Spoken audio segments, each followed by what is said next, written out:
పరమశివుడు పార్వతీదేవితో అంటాడు, ఓ పార్వతీ, కాశీపట్టణానికి ఉన్నటువంటి వైభవం ఏమిటో తెలుసా?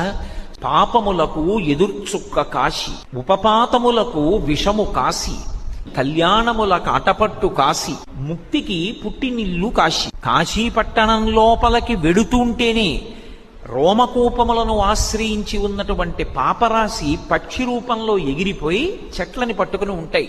మళ్లీ వాడు బయటికి వస్తాడేమోనని 9 రాత్రులు కాశీపట్టణంలో ఎవరు పొలిమేర దాటకుండా గడుపుతారో ఇక వాడు మళ్లీ 9 నెలలు అమ్మ కడుపులో పడుకోవలసిన అవసరం పోయింది. కాబట్టి ఇక ఆ పాపములు ఆ వ్యక్తిని పట్టుకుని ప్రయోజనం ఉండదు. కాబట్టి ఇక ఆ పాపములు అక్కడతో వెళ్ళిపోతాయి, ఇక వ్యక్తిని పట్టుకోవు.